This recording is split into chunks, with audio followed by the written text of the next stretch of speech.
commercial packaged gas unit not cooling. Let's figure out what's wrong with it. Let's get it fixed. Let's talk about things that could go wrong and what could stop this unit from cooling. Let's go. Panel for the indoor blower motor. Panel for the filters. Got to check the filters, make sure the filters are clean. Got to take this panel off and make sure the belt is not loose, but it looks like it's loose. Looks like we need to tighten it up. I'll show you how to do that. Oh, coil's starting to freeze, evaporator coil. So it's either low freon, airflow problem. Let's get the gauges hooked up. Where do I hook up my gauges? Well, there's the compressors. 2 compressors and they're both icing up. Here's our suction line and our discharge line. Let's hook up the gauges. All right, so I've got my gauges hooked up.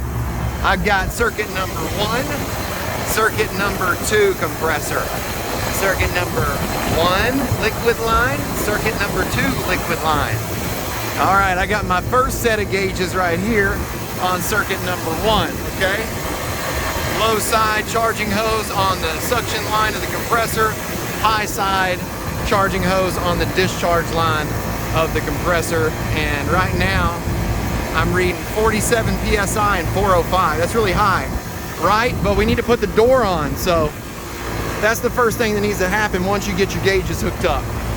I got 2 sets of gauges. One is a analog set and one's a digital set, okay? So let me go ahead and get the door back on. Both doors back on. Yes, we're not pulling through the coil when we have this door off. See, we're pulling through here. That's gonna raise our head pressure. Okay, so we know it's freezing up. You know now what can cause it to freeze up. So let's fix the problem. Suction is about 40 and 325, 330, 335, something like that. So 47 and about 323. So this is circuit number 1, this is circuit number 2. These are the pressures. And if we push the mode button here, we can get superheat is 42. We want around 10. That's way too high. So how do we bring that down? Looks like airflow would cause that.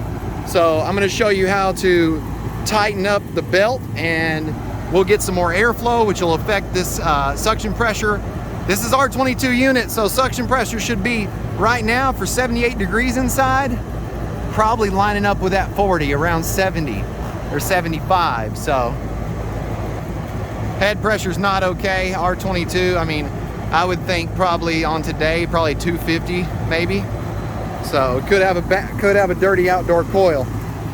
Let's go ahead and tighten this belt. How do we do this? Well, we're gonna do this with an adjustable crescent wrench and a pair of adjustable pliers. And I'm gonna do it while it's not on, okay? Because I don't wanna hurt myself. So, turn the power off. All right. Well, that's just awesome. We can do a strength test for our gauges. You okay still? Yeah, you look okay. You all right? Good deal. Be careful out there, folks. Oh wow, it's starting to drain immediately. It's so hot outside. All right, so is this loose? Yeah, I'd say it's loose. How do we tighten it? Well, it's pretty simple. First, you want to loosen the nut that's against the pulley, okay? Loosen the nut. All right, we're gonna do that first. This nut right here, you loosen, okay? And then once this is loose, this pulley will go back and forth. Then you'll take the adjustable pliers, put it on here, and then turn it this way so it pulls the pulley out tight, tightens the belt, and then you'll tighten this nut back up. Let me show you. Okay, so now this pulley will move, okay? Because I loosened this nut right here, all right? The one on top. See that? How it's loose? Now grab the bottom one. I'm gonna show you what it does. So I grab the bottom one and it'll pull that pulley out tight. Okay. Now, a little bit tighter. Now we'll just take and tighten this screw back up, okay? All right, so you can hear it. You hear it? It's super tight now. See how tight that is? And then you take and you tighten this other screw. All right, that way it can't move. Beautiful, bro. This is really tight now. See that? Beautiful. Power back on. We'll eliminate that as being one issue taken care of. Hopefully we solved our issue, but it may be low of refrigerant as well. All right, we're gonna bypass. We're not gonna wait. How do you do that? Mode and down button. 1, 2, 4, 5. Come on, you can do it. This is a 402 stat. 1, 2, 3, 4. Yes. All right. No longer loose, running like a champion. Put the door back on as best as I can. Put this door back on here.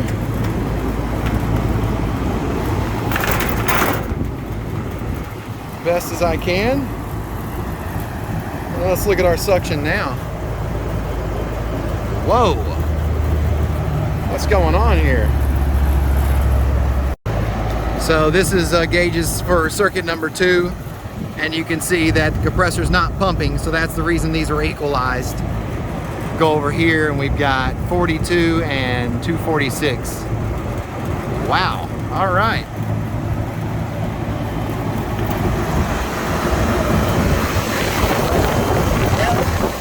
Compressor 2 is not on. Thermostat hasn't called for it yet. Okay, so now circuit number 2 is running. 40 and about 350. This one 46 and about 282. So definitely have low suction. Definitely probably have to clean this outdoor coil. I'll need to add some refrigerant, go ahead and get that suction pressure up, or we're gonna just stay frozen.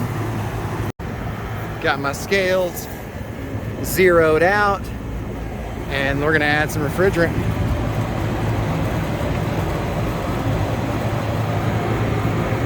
All right. Wow, that was quick. Half a pound. Wow. 1 pound. Let's see what it does.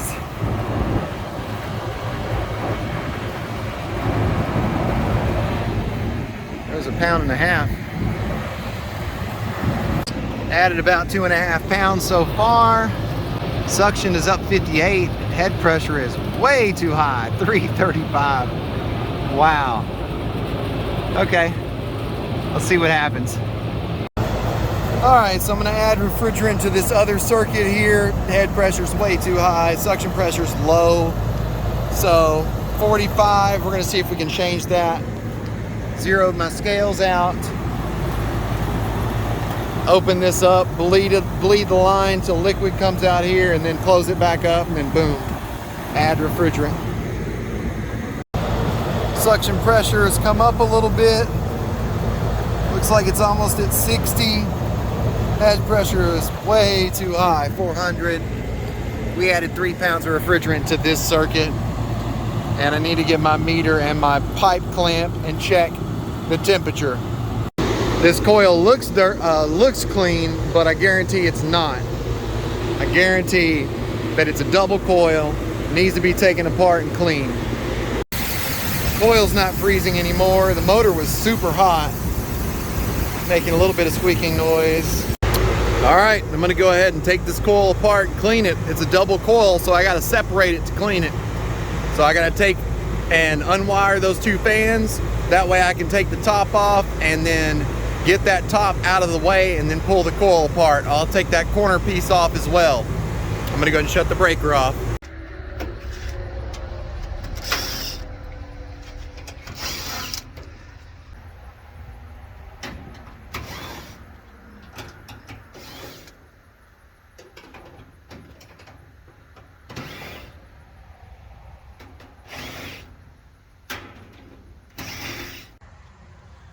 All right, got all the screws out, had a little wasp nest I had to take care of.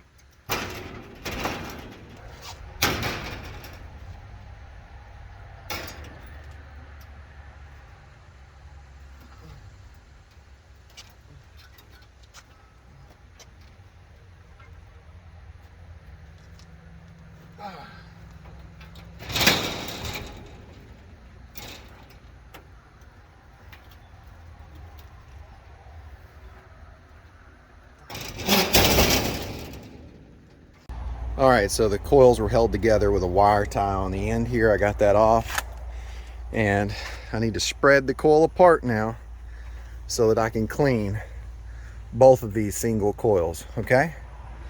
So that's what I'm going to be working on now.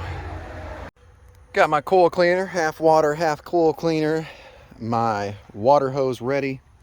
Now I've just got to pull this coil apart, man. And notice I'm not pulling it apart over there because that's where the manifold is. That's not where you pull it apart. You pull it apart at the end. But you can see, look how dirty that is, man. This thing is gonna work awesome. I'll show you how I unhook the wiring when I get done and show you where the wiring goes back for the outdoor fans. And I may need to, oh wait, this is joined. I can't pull it apart. Oh, that's weird. Wait a second. It looks like the coil is apart right here, but it's joined together all the way the rest of the way. I don't know if I'll be able to pull it apart. But this is the way to clean it. You gotta pull it. All right, so I've run into a little bit of a problem here, and I don't really usually have this problem, but I'm kind of glad because then I'll be able to tell you what I've got to do in this situation. It's not always like this. On a double coil, that means there's two single coils, and they're pushed together, and usually on the end they're wire tied, or they have some type of bracket that holds them together. And then you cut that bracket or you undo the bracket and then you pull the coils apart, and that's the best way to clean them because you cannot blow through, or it's hard to blow through two coils together, okay? The best method is pull them apart. Unfortunately, when they made this unit, the very end is apart and the rest of it is tied together. So there's nothing I can do. I literally will be able to only clean just a little section of this, and the rest of it I got to try to blow through it. I've explained to the homeowner what the problem is, and they've told me that, hey, no worries, if we need to get a new outdoor coil, we can do that. But to me, that's crazy, and I hate the fact that I can't fix this the proper way. So if you're out there and you've got a situation like this, let me know what it is. I'd love to have that experience and that knowledge, and let me know if you think of anything that could work in this situation or something you've done. But let me show you. Now, I've already sprayed coil cleaner all over this thing, and this is all I can pull apart, and then it stops right here, and the rest of it, you can see it's tied together the whole entire way. Now, they're not usually like this, but I don't know what happened, but you can see it's foaming out, and I've sprayed both sides. I'm going to spray it again and clean it the best I can. Then we're going to check the pressures.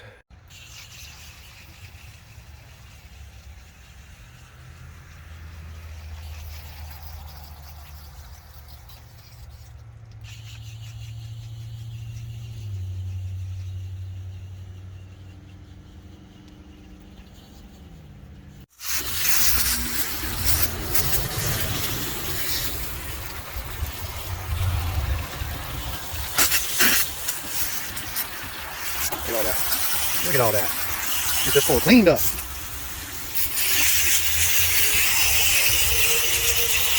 All right, I'll let you can see how a lot of that dirt is coming out, so maybe we'll be in luck here. The key is to find in between the copper and just spray down each line, and I usually go from the top to the bottom, okay? Look at all that. I've been spraying from the inside out too, just to make sure I get it, but look at all that that's coming out of there. Also, got some rubber boots to make sure that, well, I don't get my feet wet, so keep that in mind. You can do this several ways. You just gotta make sure you get it nice and clean. Here, let me show you. Check it out. Watch. Look at all that. Coming right out of there. Probably been cleaning for 30 minutes. You can see all the stuff that's come out of this coil. If I could spread this coil apart, it wouldn't take half the time that it's taking me to clean this thing. But look how much look how dirty it is. Almost done. Just finished cleaning.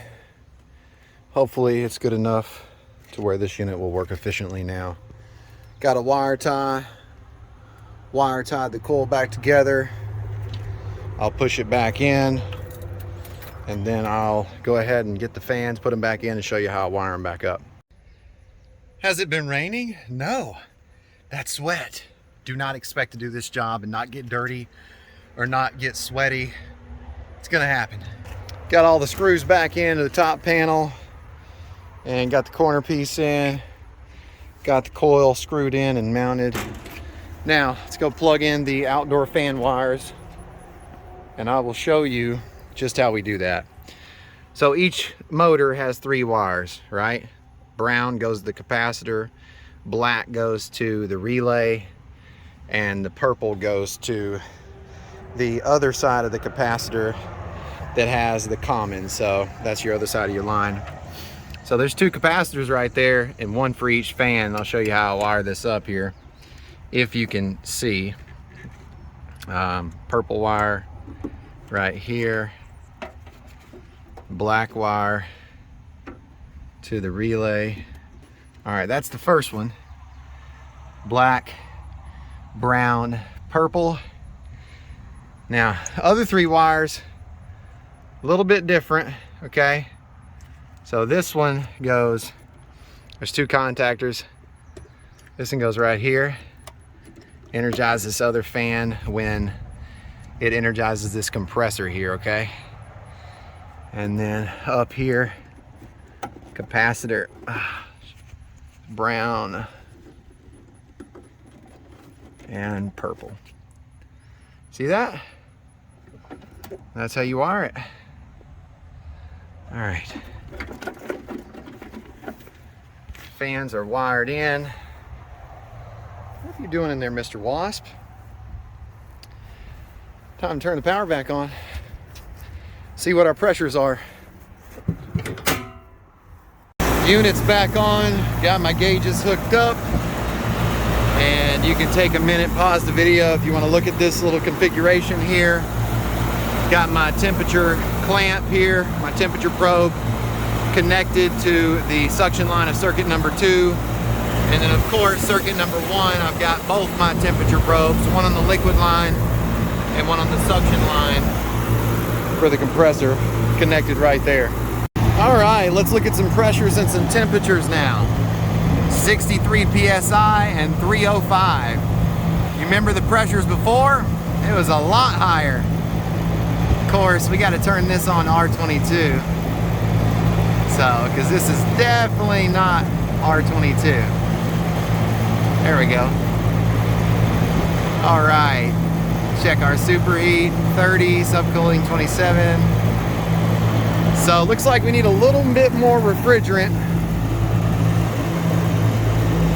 And circuit number 2 is 55 and about 315. Wow, that coil was super dirty.